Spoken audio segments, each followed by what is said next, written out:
Okay. Exodus 14, chapter 14, verse 10. Exodus 14:10. And when Pharaoh drew near, the children of Israel lifted up their eyes, and behold, the Egyptians marched after them. They were sore afraid, and the children of Israel cried out unto Yahweh. And they said unto Moses, Because there were no graves in Egypt, hast thou taken us away to die in the wilderness? Wherefore hast thou dealt thus with us, to carry us forth out of Egypt? Is it not this the word that we did tell thee in Egypt, saying, Let us alone, that we may serve the Egyptians? For it had been better for us to serve the Egyptians than we should die in the wilderness.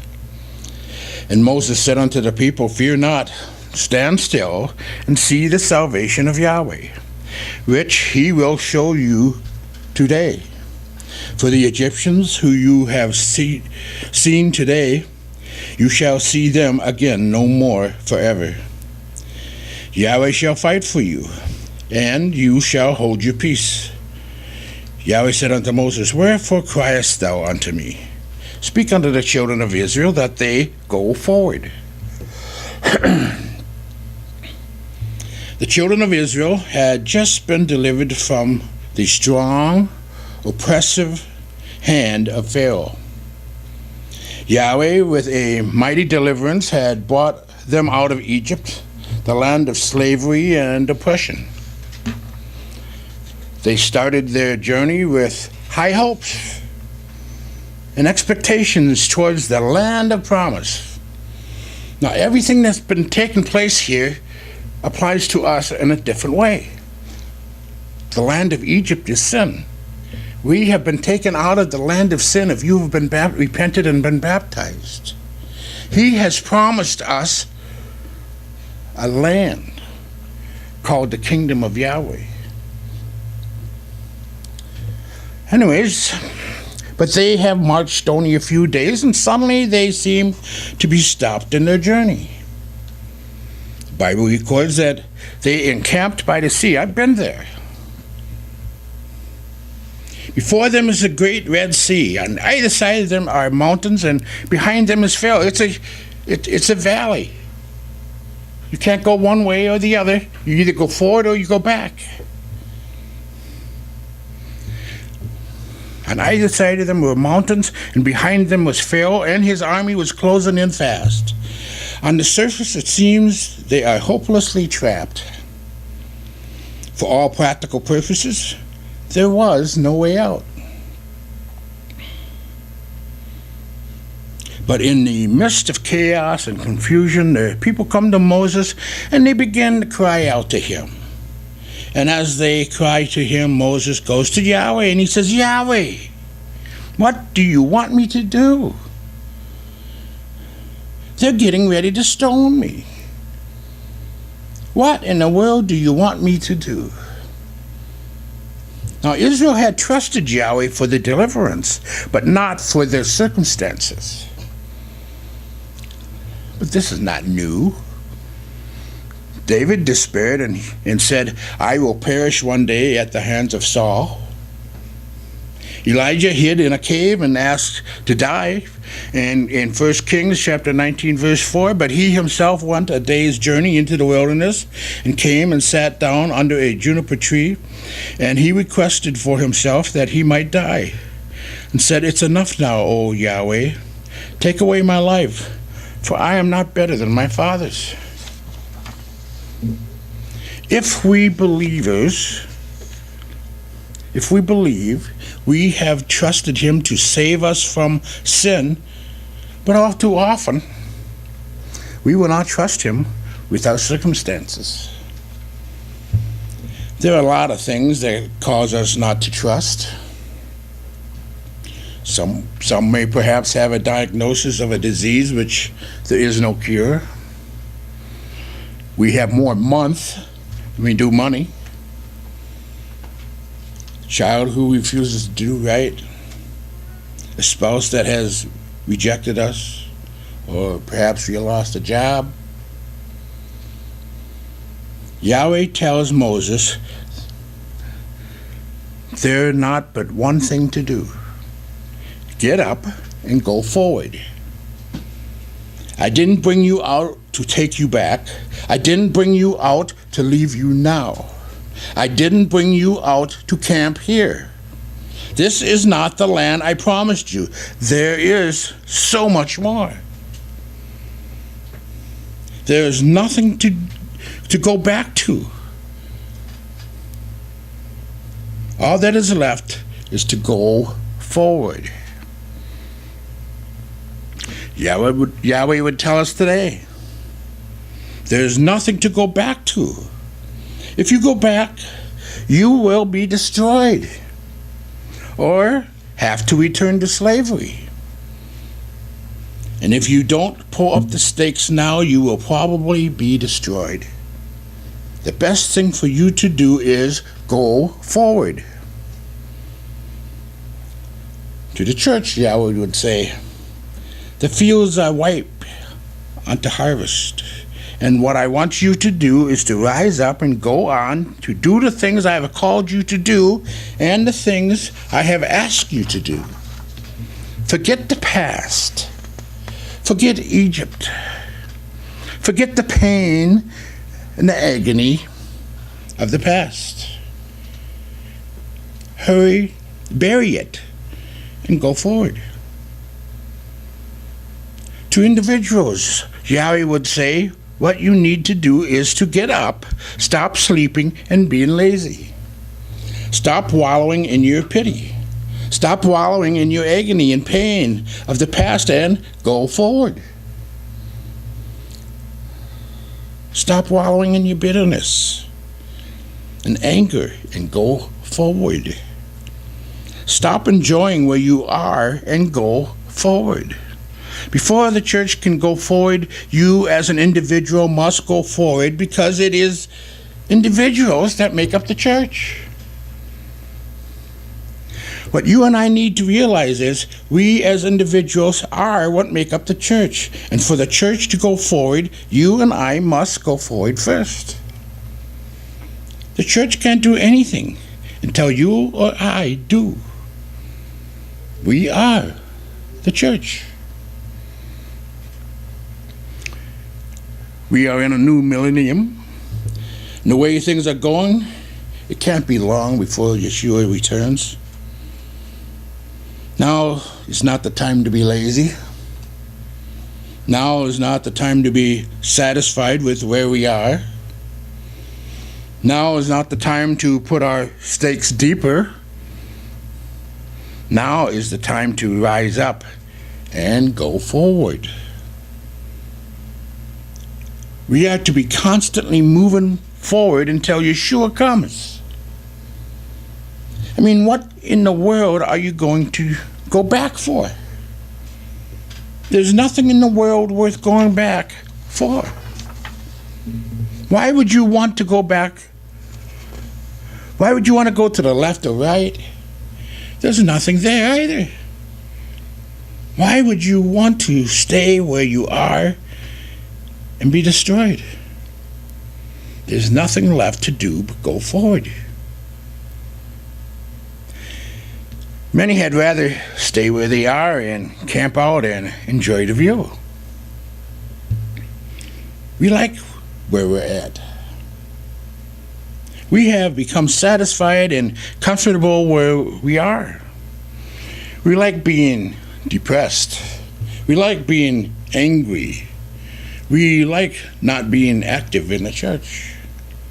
But Yahweh is calling us out of our comfort zones and calling us out of these places where we have camped out and wants us to go forward. He doesn't want us to be destroyed. You may be asking, why do we need to go forward? Why is going forward so important? Let's look at several reasons why it is important. Why it is vital for us to go forward. First, we have faith to fear. In verse 10 that we read, And Pharaoh drew near. The children of Israel lifted up their eyes, and behold, the Egyptians marched after them, and they were sore afraid. And the children of Israel cried out unto Yahweh. When you fail to go forward, the first thing you are going to do is you are going to stop walking by faith and start living in fear. The minute you stop going forward or making progress in your spiritual walk, the next thing you know is you will find yourself no longer walking in faith, but living in fear. Instead of putting your trust in Yahweh and His Word, you will begin to believe more the lies of the devil. The devil will put his fear of sickness, his fear of death, his fear of bankruptcy, of fear of failure and other things into your life. When Yahweh's Word says you can have victory over all of these things. When they came out of Egypt that day, they were going forward to the promised land. There wasn't a speck of fear in their hearts. They were marching out. They were singing songs of Zion. I believe the tambourines were playing and the people were dancing and rejoicing in Yahweh. They were on their way out of bondage to Canaan land.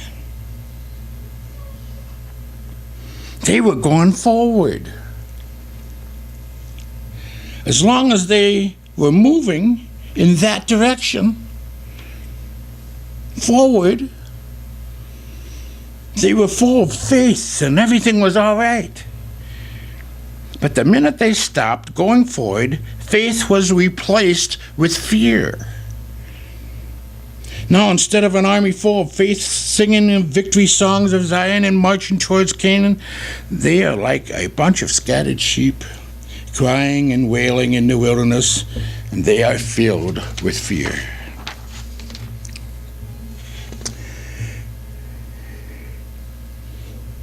If you are here today and you are filled with fear,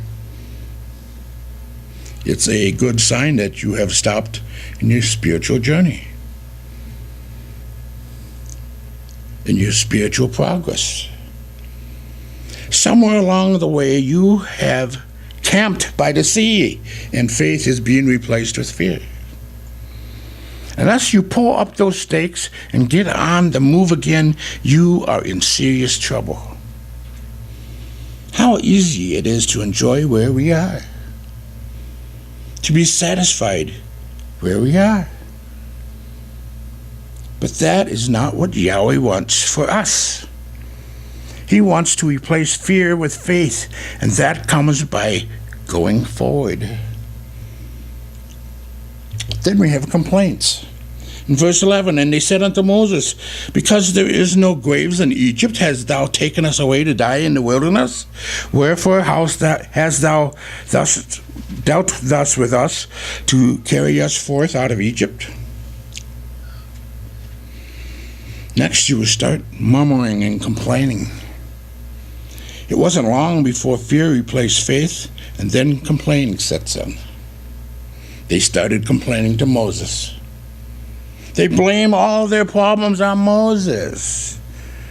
They don't want to assume any of the responsibility themselves. Usually the problem is not with the leadership, it is with the followers. Complaining is a sure sign of no forward progress. Instead of being a marching, victorious army, they were standing there murmuring and complaining against Moses and the Elohim who has brought them out of Egypt. It will happen every time. You want to know who's the murmurers and complainers are? They are the people who have stopped going forward. They are the people who are not growing in Yahweh anymore. When you are going forward with Yahweh up front, where the action is, you don't have time to complain.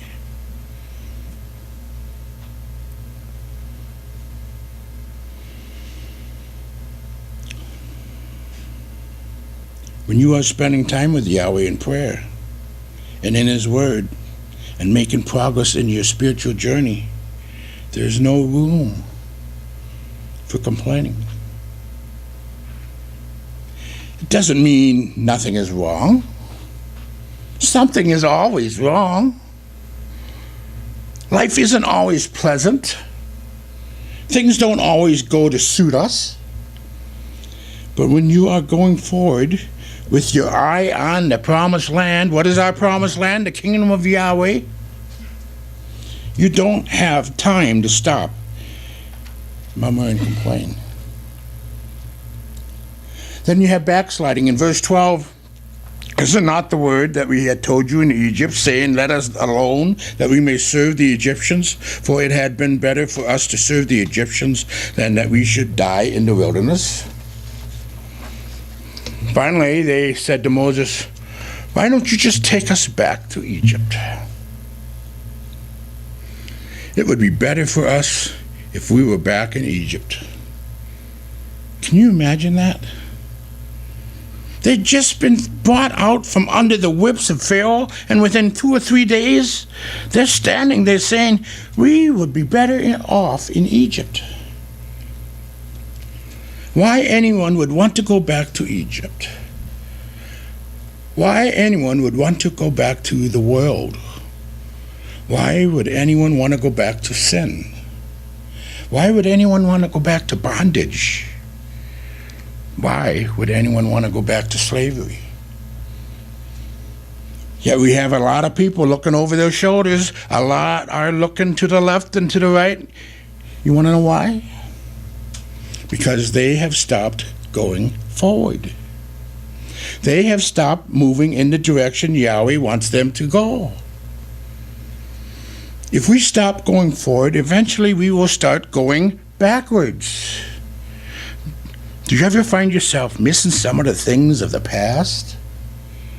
Do you ever find yourself wishing you could go back and do some of the things you used to do?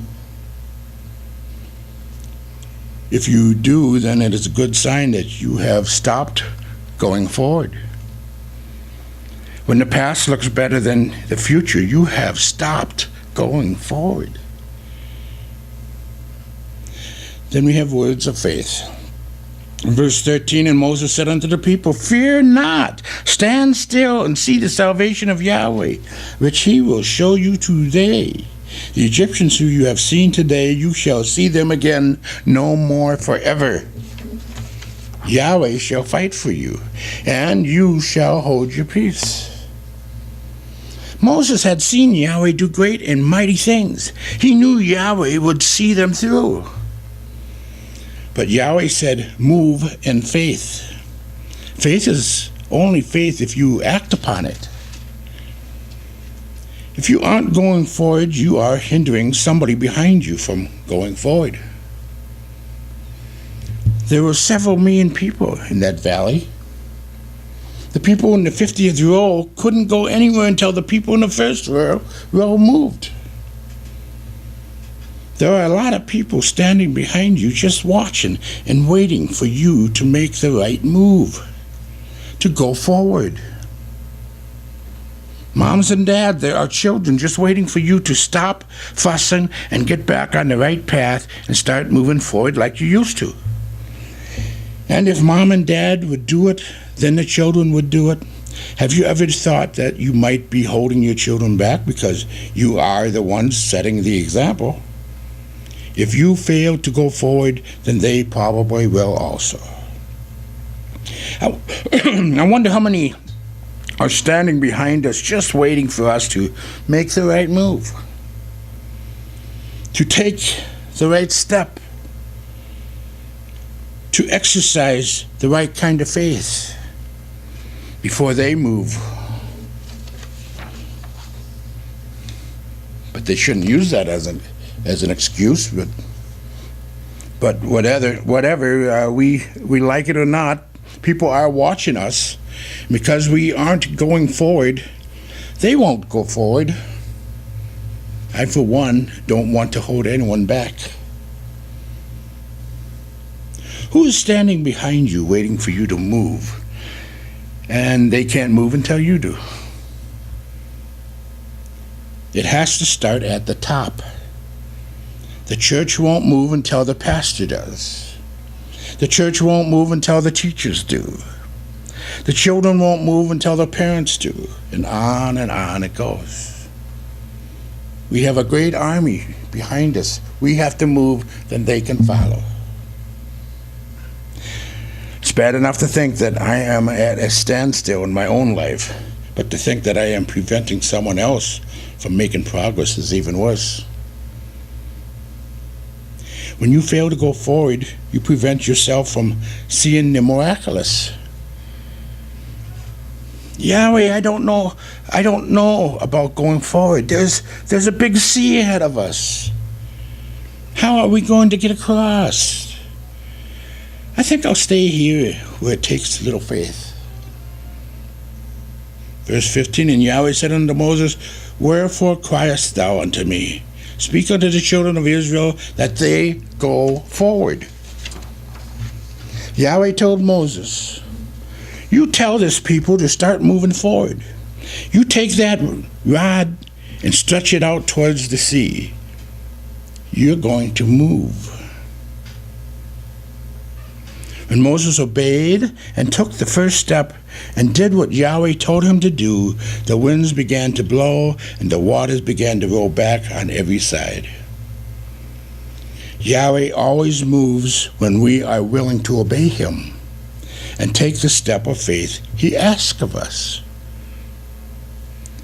How many times does the Bible say when the priest moved, or when the trumpet sounded, or when the army shouted, Yahweh then did a miraculous thing? We have it backwards. We say, if Yahweh will do something, then I will do something. No. That's all wrong.